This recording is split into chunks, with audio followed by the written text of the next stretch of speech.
We have the Princess of Wales, the Duchess of Sussex, both apparently now traversing the globe. I don't think there's a comparison. Kate is an active working member of the royal family, and Meghan sells jam on a website. Harry and Meghan are doing it in part to make money. What are you doing, Meghan? You're placing profit over your service and your purpose. I actually think that Meghan is quite a good speaker. She's always been a good speaker because she's an actress. I find Meghan very self-indulgent. He still won't bring Meghan and his children to this country because he feels like he doesn't get the security that he needs. He's very entitled to think he can have his cake and eat it too.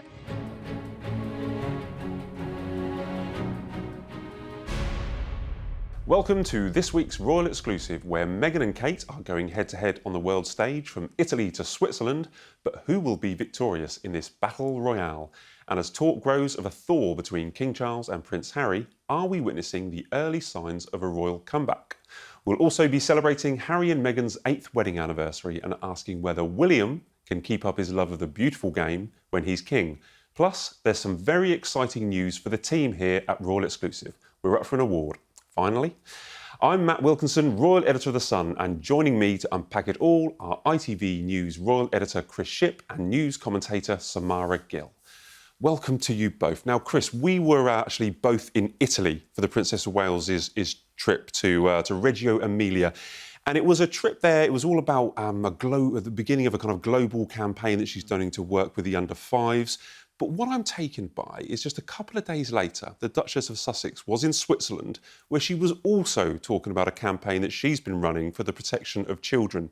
So we have the Princess of Wales, the Duchess of Sussex, both apparently now traversing the globe, talking about very similar issues. Is the world big enough? Is the world big enough? Well, look, there's so much royal travel going on at the moment, as you can probably tell from my bags under my eyes and yours too, Matt. But, I mean, we've had Meghan in Australia, we've had Kate going to Italy, we've had Meghan going to Geneva. Obviously, we were with the King in America and Harry in Ukraine recently as well. I mean, there's so much going on at the moment. I think it's a sign that the royals are just really popular. People want to hear what they have to say. Now, whether you're Kate talking about early years or whether you're Meghan also giving that speech as she did in Switzerland the other day, people are still very interested. To answer your question, is the world big enough? Yes, I think it is. It's a big place, the world. But there are only very few people that people want to hear from. And from the reception, as we know, we saw ourselves, didn't we, that Kate got in Italy.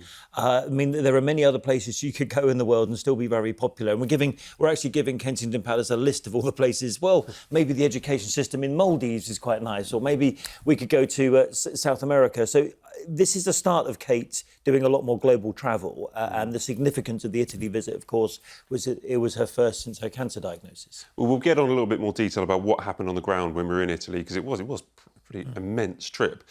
Samara, back to my point, is it a coincidence that the Duchess of Sussex appeared in Geneva just a couple of days after what was, in effect, as I said last week, I think the Princess of Wales' biggest, most important, most vital foreign trip she's done, I think, ever since she was a working royal. I think it was so significant that this trip was her first solo visit after 4 years, and we were told it was going to be the beginning of her kind of global campaign for the early years. Is it a coincidence that Meghan came out a few days later, just round the corner? Coincidence, I think not. I think it was very much strategic on Meghan's part. I think that she wanted to steal a bit of the limelight, considering Kate's visit to Italy was so successful. It looked, from the looks of it, that it had been sort of put together last minute. Now, that's just an allegation, but it did look quite slapdash, all things considered. Meghan's actual speech was also, it's being contested at the moment as to how that was even put together, because it seemed very contrived. I mean, Meghan can't manufacture this authenticity that Kate just naturally has. And I think that that's where the real issue and chasm between the two women lies. You know, I'm not really trying to compare them because I don't think there's a comparison to be had there. Kate is an active working member of the royal family, and Meghan sells jam on a website and lives in California. I mean, they are doing similar things now. I mean, Chris, we were at that briefing, if you remember, which I've got to say, you know, we were given a lot of information from Kensington Palace because they really wanted to telegraph to us the fact that this was the start of something new for the Princess of Wales. It does appear that, you know, we're talking about joking about the Maldives, but it does does appear that they want her to travel around the world, almost like William does with his Earthshot Prize.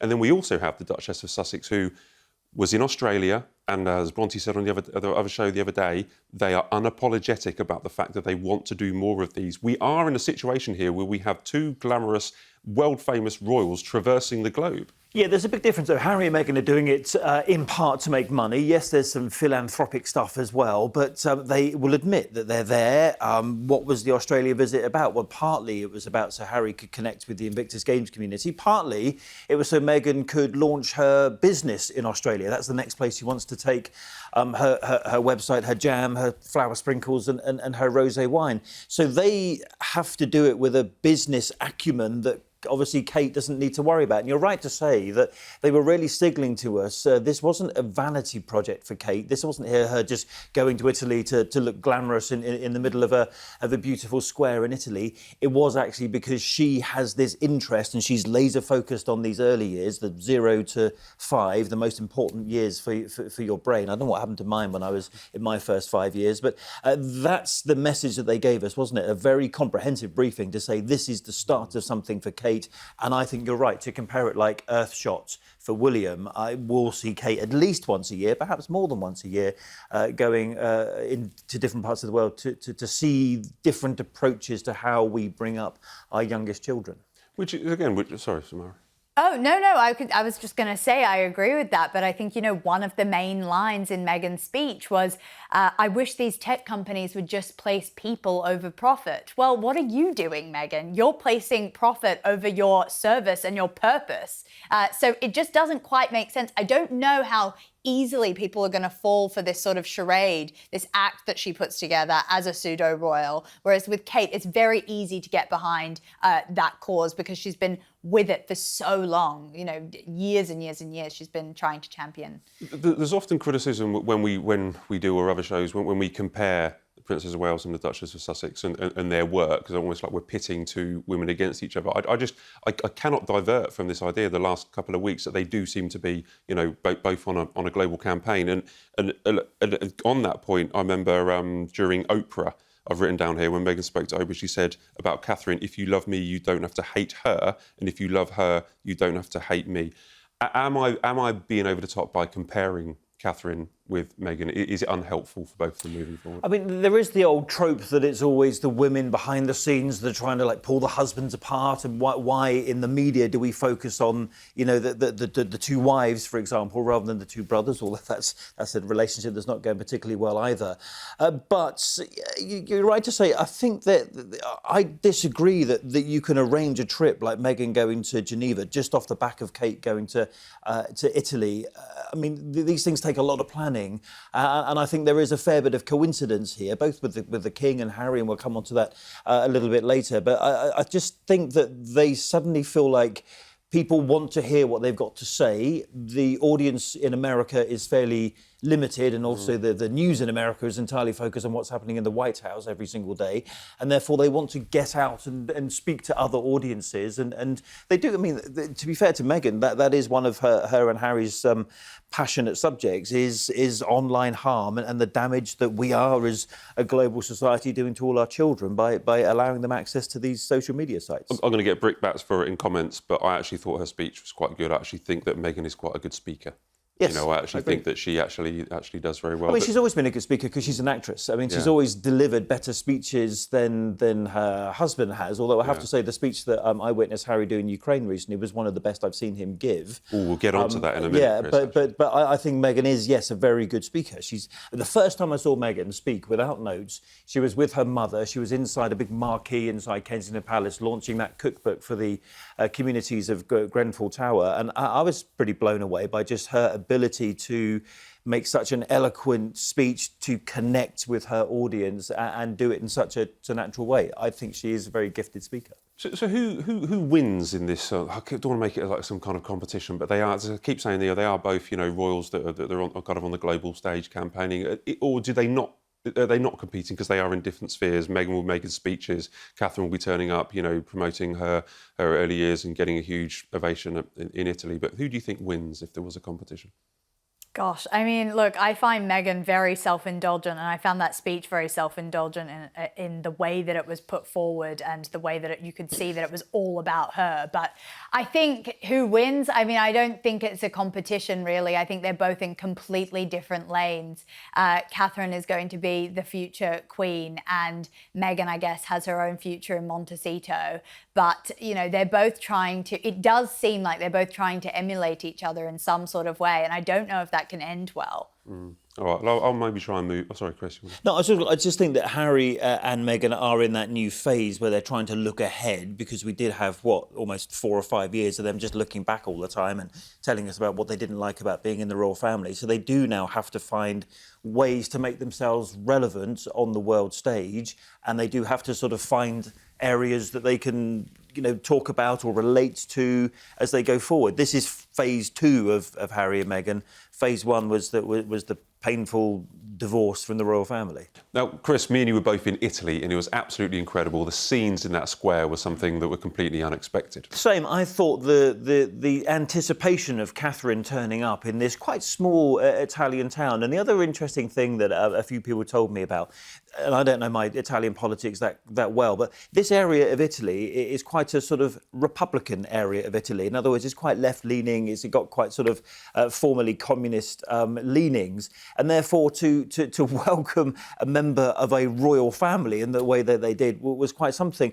And we see a lot in our job, don't we, Mad? Like how people get quite excited when there's a royal coming. This felt like it was on a different level, and the Italians knew that this was Kate's first visit since her chemotherapy had ended. They knew that they were a reasonably small town. It's just like halfway between Bologna and Milan, this little town called Reggio Emilia, where their only other claim to fame was this world-famous education approach, which, to be fair, you've probably only heard about if you work in education. I hadn't heard about it before. But they were just so happy that Kate was coming to their town to see them. There were more crowds than Geneva for Meghan. I keep comparing the two again. I can't avoid it, Samara. Stop, Matt. No, I... Get like Donald Trump, count the crowds. I had more crowds than Barack Obama. We can't not mention the fact that there was massive virality in the fact that there weren't many people that showed up to Meghan's Geneva speech, or at least from the photos that we saw. And then we have, friend of the show, Tom Sykes, also writing an article about, among many things, also her use of her children on social media. Yeah, what do you think about that? Well, she obviously posted a photo of her child on social media, and then the next day went and did a speech about the dangers of children on social media. She's choosing to put her child on social media. Is there a contradiction there? Is that what you're saying? There is massive hypocrisy, like there is with most things that Meghan ends up doing and most of her pursuits. I think that it is tone deaf. It's not a good thing to be doing when you're trying to lecture those on keeping children away from social media, having some really strong words towards the tech companies, and then going and doing quite the opposite. And we'll get onto it later with their anniversary, but that was also a total invasion of their own privacy and of their children's privacy during that litany of posts that she put out. So that's a whole other issue for another section of the show. But I think in terms of the Geneva thing, yes, less crowds, that's for sure. You can't dispute that. Meghan did not pull as many people. I have a view about putting your kids on social media. So many people are now choosing to put their kids on social media to let people know that either they've got a family or whatever, and then they go and stick a big emoji over their face to try and protect their privacy. I kind of think, pick a lane, either sort of not put your kids on social media at all or do it. But if you're going to do it, that is your choice as a parent. It's not your child's choice to go on social media. And perhaps when they're 18 years old, they might say to you as a parent, hey, Mum, hey, Dad, or Mama, Papa, why did you put me on social media as a kid without asking me? So it's a really difficult, choice for a parent. There was also a social media blooper. Meghan was photographed with a Finnish minister called Willie Reidman. Do you know about this? And he was a guy that had been accused of making some racist and offensive messages that were sent to his ex-partner. With credit to a spokesman, said that we don't vet everybody, didn't know him, unfamiliar with him, but I think they posed for a selfie that he shared, which is uncomfortable. Yeah, I think that's difficult. I got to be a little easy on Meghan and her team on this one, because you can't control who you take selfies with. I don't think, it would have then been another story if she'd gone and denied him a photo and, acted too big for her boots. I mean, I'm not sure what you think. Well, look at all the Chris, selfies that Kate was taking in Reggio Emilia in Italy. I mean, you don't know what every single one of those people, what their background is. I mean, that's just pretty unfortunate, I think. Nothing can beat Uncle Andy and his amazing photo history. Not, Andrew is just, if you're like, oh, Meghan's got one photo, weird selfie with someone, fine. You can't really, there's a bit Let's of a let double her get away standard. with that one. Yeah. Let's give us some benefit of the doubt. Chris, I'm not massively into conspiracy theories, and Right. in this job, you hear things and you can fall down some dark holes. But I am slightly suspicious. I was having an Aperol Spritz in Italy, and I was having a chat with some people, and I was slightly suspicious that Harry wrote for the New Statesman about anti-Semitism the day that the King arrived at Golders Green, which I think you were there, Samara, when the King was there. I was, yeah. And also, you were in Ukraine. Harry's speech in Ukraine was not opposed by the palace, and it felt almost like it was something the King would 100% support.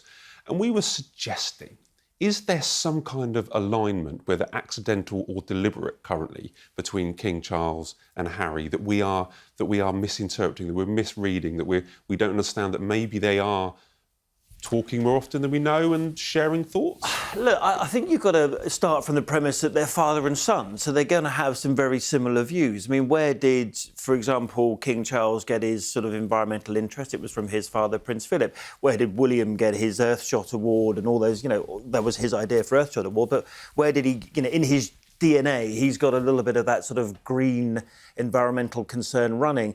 So we should be surprised that on certain very big and very important issues like Ukraine or like anti-Semitism, that the two of them are aligned. I don't think we should. I think the point that you're making is they happened very close together. There was Harry's speech in Ukraine calling out the White House administration, but also calling out Vladimir Putin, not long after, followed by the King going to America and reminding Congress in a very powerful way just how important Ukraine is and just how brave those soldiers are. And then you've got this joint approach on anti-Semitism. Look, the King's visit to Golders Green in North London, where there was that attack, was not pre-announced. Harry had to write his article for a New Statesman that prints on a Tuesday, and just happened that the online article arrived on the same day. Look, whether it's contrived or not, and I personally don't think it is, it's no bad thing that you've got father and son speaking very powerfully on the same issue. And I know that it's Harry's view is, OK, yeah, I live in California, I don't have a dog in the fight, but also I'm someone with a global platform, and if there's something to say when there is injustice and anti-Semitism going on, I feel like it's my place to say it. So the point is, many of his messages recently have been timed at coincidental occasions, and also the lines that he's been using, Samara, are very much something that King Charles would agree with. That's my perception, particularly with Ukraine, particularly the anti-Semitism. Do you think that it's coincidence, or is Harry trying to curry favour with the King, or am I reading too much into it? No, I think it's a really interesting theory and definitely something that has legs to it. I think that the question is also who is pushing who in this regard. Is it the King pushing Harry or Harry pushing the King? Because some of the instances have happened one before the other. I think that it's all fine and dandy while everyone's agreeing with each other and while everyone's on message. But where I do see an issue developing is if Harry was to come out and say, because, these New Statesman articles and speeches in Ukraine, I'm just taking a wild guess, but they're not checked over by the royal family or the palace. Yeah, which is totally fine. But if we then see Harry as a sort of an appendage of the royal family again, but then there's no control over what he's saying, what if he then goes and says something deeply political that is divisive, and then that causes issues?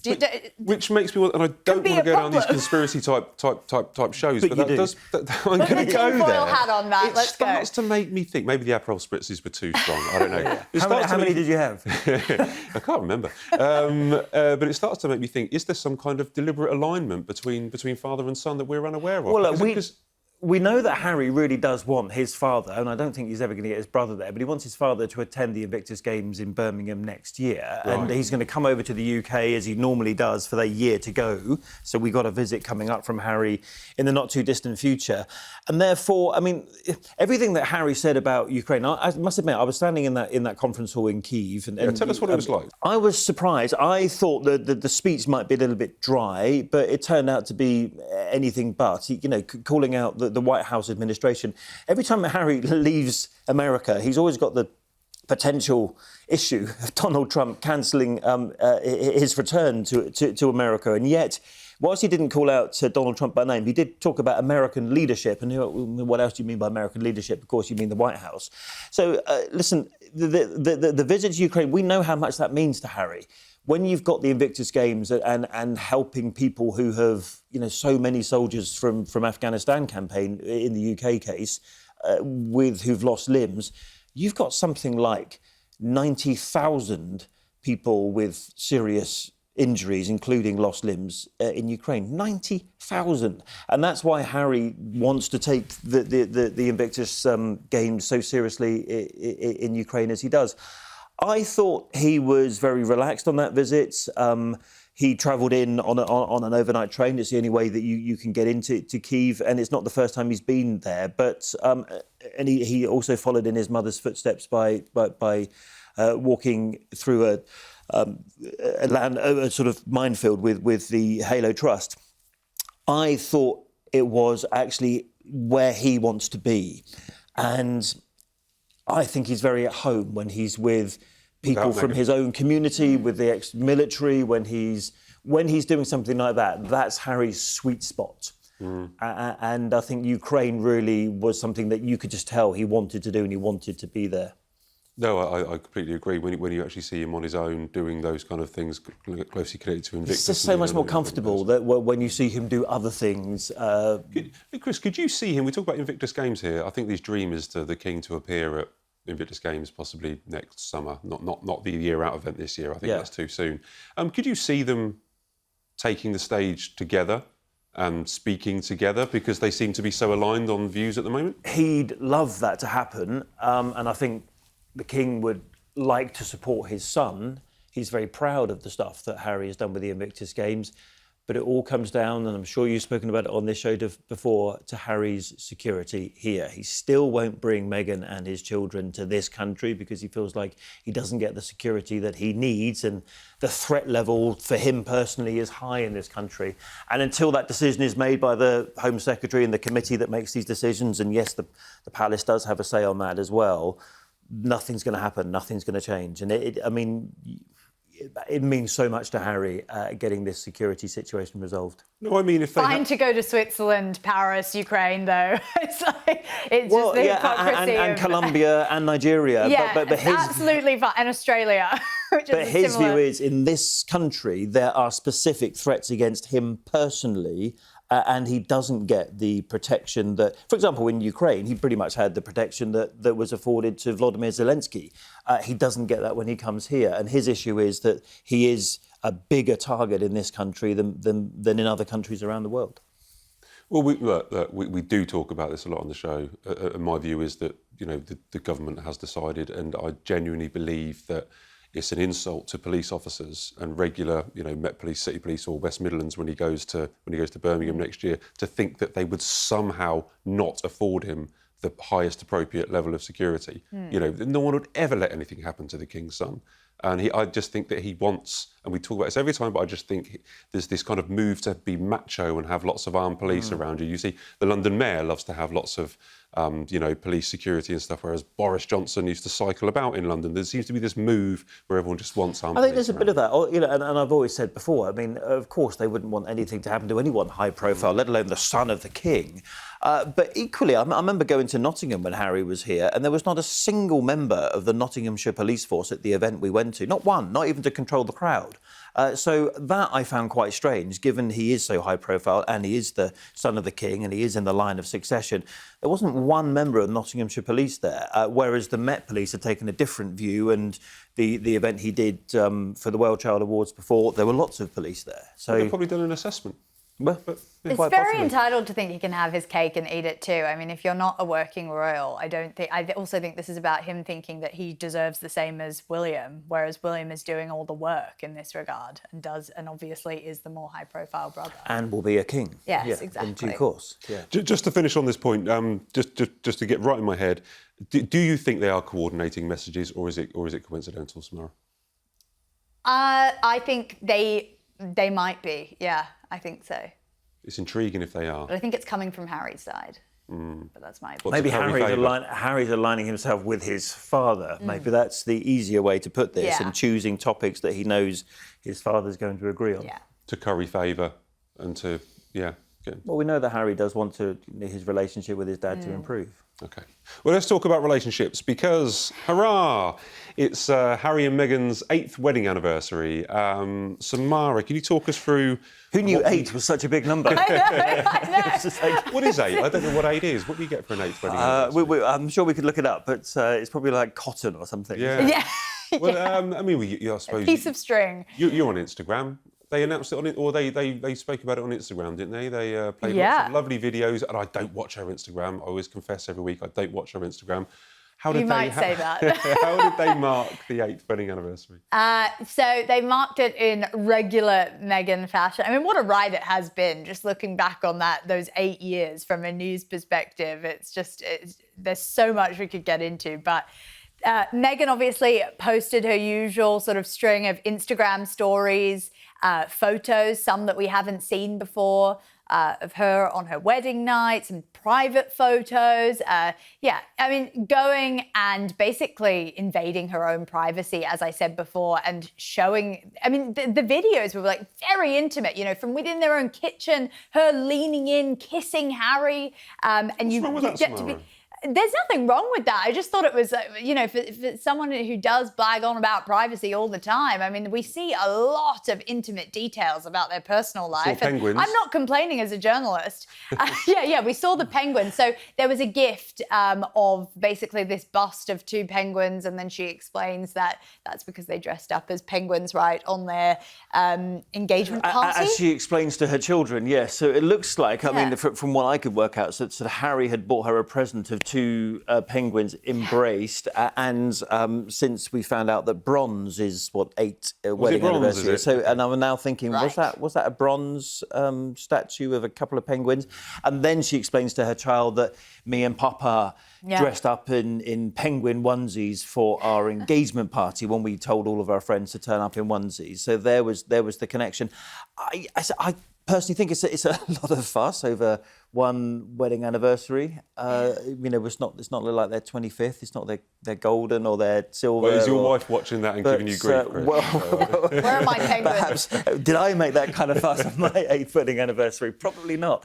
And they had a cake that was not dissimilar to the one that they had on their wedding day that Claire Patak made. So They're trying very hard to tell us that they're having a lovely, happy life and that they're absolutely delighted to celebrate I often their 8th wonder, do you wedding need to anniversary. tell people that? Well, just go and have the happy life and be happy. Do you need to share it in that way? But I mean, I will say with private photographs, the point you made, invading their own privacy, whenever we have members of the royal family say, we've released this never seen before photograph from, their private collection, everyone goes, oh, wow, wonderful. Whereas, Harry and Meghan are entitled to share whatever photos they like, but... I mean, I do take your point that you can't then just share everything private and then say, we want our privacy. It's just like the South Park, Harry and Meghan's privacy tour cartoon. I agree. I don't have an issue with them sharing those photos. I thought they were actually quite cool, to basically share different pieces of their wedding night. But I did find the kitchen videos and everything quite up close and personal. I mean, maybe that's just me, and maybe that's me comparing them to William and Catherine and just saying, wow, if William was to post a video like that, I think everyone would think that was seriously intimate. Did they sort of sing Happy Anniversary or something? The children did. Again, we get the children's voices, we get some pretty serious details about the children No faces. too. No faces, of course. Always back of the head or a big emoji over the face. This goes back to the earlier point. She was in Geneva speaking about the perils of social media for children. Precisely. It's again, we're getting day-to-day footage of Lilibet and her voice and her hair and this and that, which is, it's fine. But Do you think Harry's happy with that? Because he's always talks about privacy. He was always concerned about his privacy being invaded when he was a child and not being able to grow up properly. Do you think he's happy with Meghan sharing so much about his children? I mean, I'd imagine if he was unhappy with it, he would voice that concern. And he's in the photographs as well himself, isn't he? So he must have approved them. But you're right. I mean, and I said earlier, the kids don't have the choice about when they appear on social media, and won't get that choice until they're 18 years old. So it is a big step for a parent to do that much sharing. But Harry and Meghan will say, well, we haven't shown their face. If they walk down the street, you wouldn't actually be able to recognise them because nobody knows what they look like from the front, and that they are, in that sense, protecting their privacy. I mean, it's a fine line. I think we pretty much know what they look like from leaks, and also Meghan not being that stringent with the way that she's been covering them up with the emojis and different things. I think the only element that also we should talk about is the real monetization of them and the commercialization, which I think Harry would be uncomfortable with, considering the family that he's from. And I think that's where it starts to get a little jarring, because you can talk about it of like, oh, parents sharing their kids on social media. But when you start thinking about them making money off them, that turns into a very different conversation. And there is a correlation between Meghan posting the children and then her doing a public event or her hosting a product. There is that direct correlation. So that's where it starts to get Or maybe tricky. when Harry gets a bill from his security team or the latest renovations on the house, he thinks, yes, I'm glad we've raised that money because we need it. Yeah. So, yeah. Samara, so 8th wedding anniversary, a bronze, as Chris has pointed out. Do you think they'll still be together in another 8 years? Or they'll be celebrating... whatever bronze times 2 is. Bronze times 2 is. Well, they survived the 7-year itch, didn't they? Everyone talks about that after you've been in a relationship for 7 years. I can attest to that myself. Things start to get a little bit, okay, why are we here? What's going on? So, I mean, yeah, maybe they'll survive another 8 if they've been able to survive the worst time of Meghan's life, as she says. Yeah. And plenty more videos. For Yeah, us all, plenty please. more. Chris, we were talking about earlier about Italy and Geneva and the King's incredible state visit, let's be honest, to the United States. Exhausting, we were discussing earlier, how exhausting it was. But we might get another one, or will we? Because the President of Republic of Ireland met King Charles at Buckingham Palace and spoke to reporters afterwards and said, oh, the King has graciously accepted an invite to a state visit, whereas Buckingham Palace have come back to us and said, well, hang on, hasn't actually been 100% sorted yet. You still need to speak to the government. I suppose you can accept an invitation sort of physically and say thank you very much for the invitation. I don't know whether it arrives in a fancy card or not, and actually put it in the pile to sort out with your diary secretary, which presumably is the next stage of the process.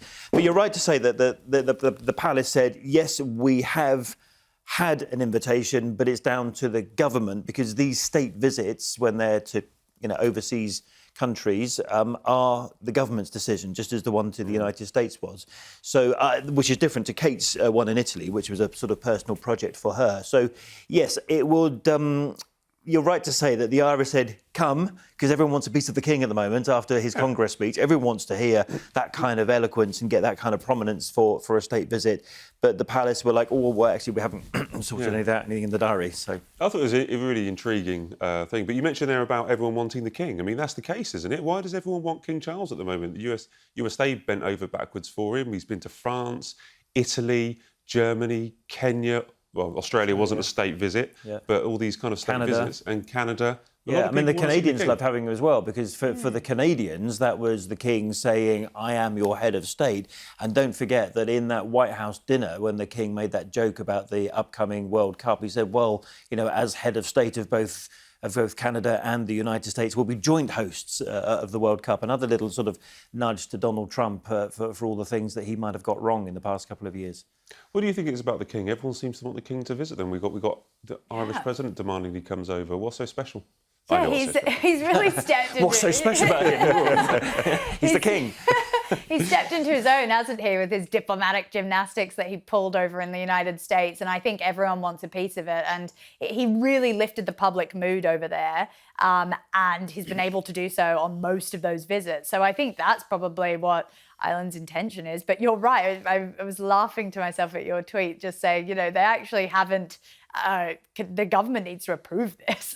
It's a weird situation, isn't it? You can't, they've invited the King to come over. And if you remember, 2011, when the late Queen went, was huge. That was genuinely historic. Yeah. Coming, I think, 17 years after, or 14 years, 15 years after Good Friday Agreement, the troubles that happened in the UK, that was massive. I mean, the government and the royal household would need to be all over this for diplomatic reasons. For sure, and I wonder whether they didn't want to announce it right now because the King and Queen are in Northern Ireland this week, and therefore there will be still some people in Northern Ireland who will not be so happy about the King going on an official visit to the Republic of Ireland. So that might be one of the reasons, but I mean, they've got to get their ducks in a row. I mean, Ireland is very sensitive in terms of, British history, but then again, we say that everywhere we go, don't we? Like Australia, Kenya, we burnt down the White House in 1814, and so there's always a little bit of British history. The thing with Ireland is it's a lot more recent history. Yeah, but they're our closest friends. Let's be honest. I can't wait to go to Ireland. He's in Northern Ireland at the moment, and when they arrive, because obviously there's so much security around it, they can't announce until they actually land. But when they arrived there, they said that the spokesman said that the King and Queen are delighted, and it gives an opportunity to reconnect. So I wonder whether they put that up there just to tell Northern Ireland, hey, we still care about you before we go to the Republic. They're on the island of Ireland at the moment. But I've been to Dublin before with the Prince of Wales as he was, and he was very well received. I think we went to a place called Kilkenny as well. I might have had a Guinness or two while I was there, and it's a really, really. They had a lot of warmth for him, and I think. Particularly after the America speech and the America visit and what he managed to do with Donald Trump that no other person practically in the world could have done. I think you're right to say, as you did earlier, that the Irish president wants a bit of that as well. A bit of that stardust. Yeah. Samara, I'm not going to ask you about your rent or your mortgage payments or anything like that. I've already done that off camera. I did actually once, yeah.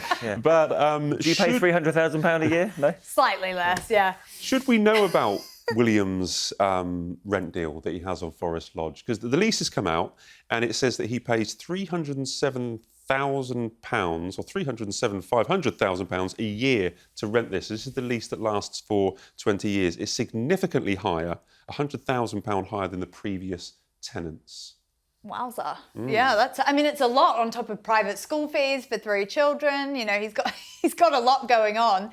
I think we are entitled to know that, and I think it's really, really good because there was so much secrecy around royal finances for so long, and I think we're not in an age where they can get away with that anymore freely. Well, we had Andrew Mountbatten Windsor peppercorn rent on Royal Lodge for 20 years. Prince Edward has got a peppercorn rent and makes money off the side of Bagshot Park. William allowing this to be known is getting almost like the king of PR. He's kind of saying, I'm nothing like my uncles. I think, at the end of the day, Andrew did have a peppercorn rent, but he did pay quite a bit up front, didn't he?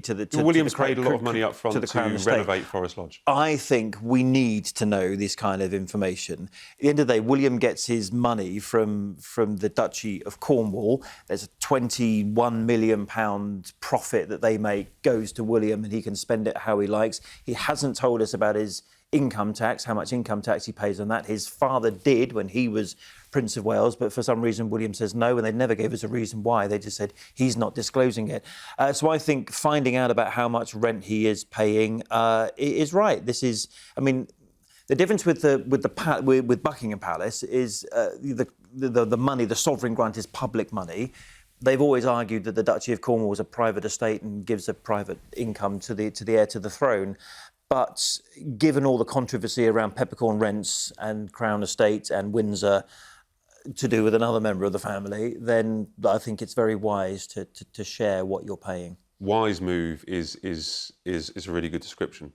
Yes. It feels like William looks at the mistakes of members of his family and takes a more wiser approach to... Well, it's entirely possible that he could have had, he could have a grace and favour home.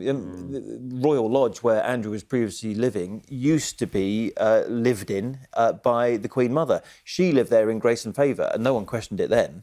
But we're in a different era now, and people want to know where the money's coming from. And who's ultimately paying. There is a for it. government investigation into the Crown estates and the deals they have with properties as well. That's right, yeah. MPs are looking into it at the moment. So, I mean, and actually, at the end of the day, the Crown estate is money that, if the bit that doesn't go to the royal family goes to the Treasury and therefore is available for the government to spend. So, the less the government get, then the less, people have, taxpayers will get back. So, yes, I think it's important, and he needs to tell us, and he probably needs to tell us more than just about his rent. I'm going to be naughty again, because we spoke earlier about our comparison between Meghan and Catherine, and is there coincidence about Charles and Harry being aligned? Look, is it not?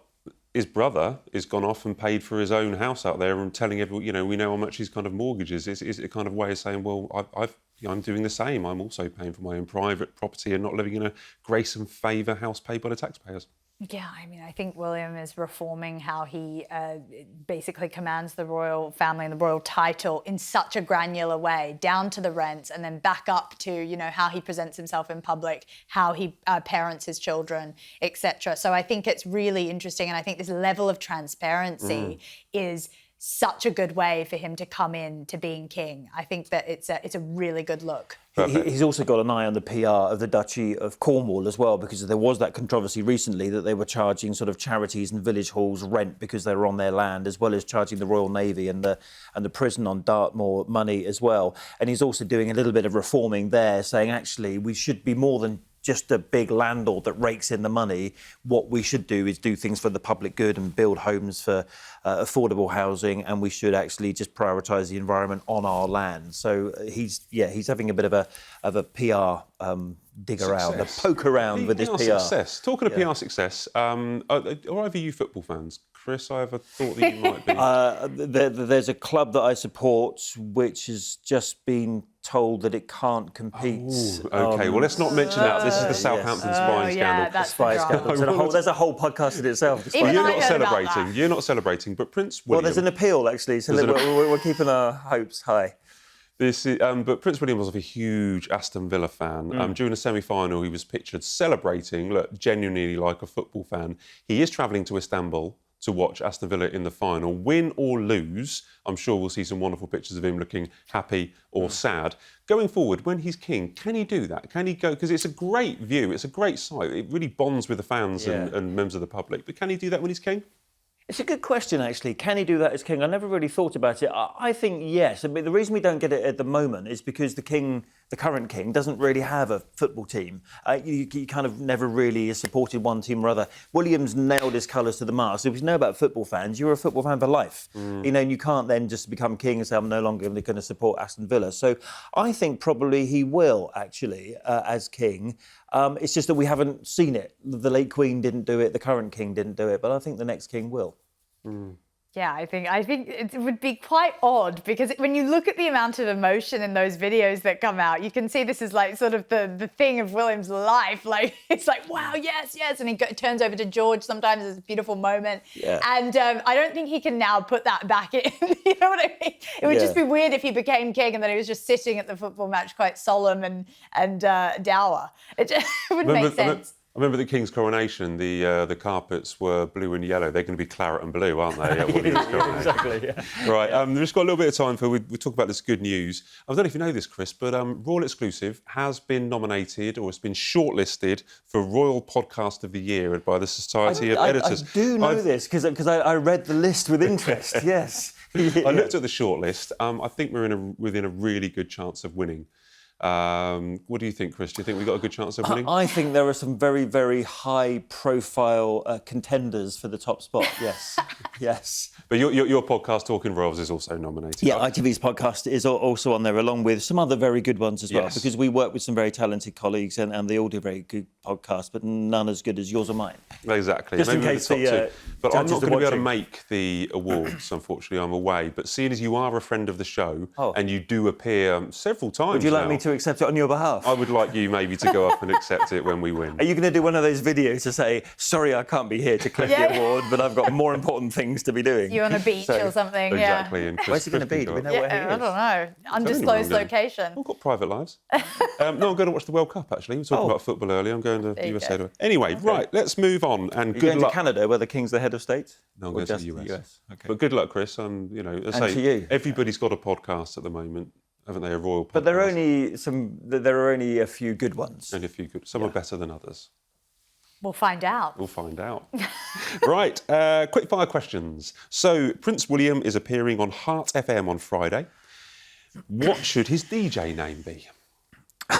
Well, what about something like Wheels in the House or something, or Wheels I like that. Wheels in the lots of houses because he's got a few, or Wheels in the £300,000 a year rent house. Catchy. He's getting less catchy as I go on, actually. It's got to be something like Willie W. or like, something DJ Willie. Will I? There's been a Otherwise- few for the King recently when he's been at the decks and they've called him KC3. So KC3 on the decks. So. Yeah, if he became like when he becomes king, it should be something king involved too. That's got some. I think they've to missed it. a trick here, though. They should have done it with Magic Radio, because remember Meghan said on her That was show her that it was her favourite radio favourite. station. That's the only thing. The only thing she missed about the UK only thing was she missed Magic about the FM. UK is Magic Radio. And they imagine her turning on, or whether she yeah. finds it online, and there's Be traumatized. Yes, yeah. There's William on there. Right, Earl Spencer got married again this week. Nephews Harry and William didn't turn up. But what gift should they get for someone for their What wedding fourth is? wedding? Number Fourth. 4. I don't know what that is, if it's bronze. I mean, surely, I've actually been to Althorpe, or Althrop, as some people call it. It doesn't need a new house. That one's definitely big enough. It doesn't need any more land, because that's definitely big enough as well. I'd probably just get him maybe an extra sheep for the grazing, because if he's got so much grass to graze, I would go for a new sheep. Can you better that for Earl Spencer? I'd go for box of air at that point. You're having your fourth wedding. I'm not giving you anything. I've been to 3 others Definitely, before that. you don't need a toaster. Yeah, no, for you sure. don't need a toaster. You don't need anything like that. I will be showing up with an empty gift or something. Do you think they have toasters, or do you think they make their toast on the Aga? Oh, of course the Argo. Right. But And finally, the producer laughed, by the way, and gave me a good one. Prenup as well. prenup. Yes. Oh, that's a good one. Prenup. I probably got one. Yeah. And finally, Meghan soundtracked her 8th wedding anniversary post with Forever Your Girl, apparently, I'm told. What song do you think would have been more appropriate? I was looking at the photos, and I was quite interested that there was a very big one in St George's Hall, wasn't there, in Windsor Castle? So I was thinking of something like an Ed Sheeran Castle on the Hill, maybe, because Windsor is a castle and it's on a hill. So Very good, Chris. Very good. We don't have to be funny on this segment. I wasn't You trying to be chose funny. not to I was just trying to be accurate. I'd probably go for winner takes it all. Oh, Yeah. Ooh. I'm afraid she's won. Yeah. Read I into don't do that well. what I don't you do well will. at quizzes, as you know. So True. Right, well, thanks very much, guys. And yeah, good luck, Chris, when we, the podcast. I'll accept it. Give me your speech, I'll read it out for you. Perfect. But thanks, guys. It's been a really good week. I appreciate having both of you on. Right, that's all we have time for on this week's Royal Exclusive. Thanks to my guests, Chris and Samara, and thanks to you, as always, for watching. Remember to subscribe to us here on our Royal Exclusive YouTube channel for the latest royal news, and we'll see you next week.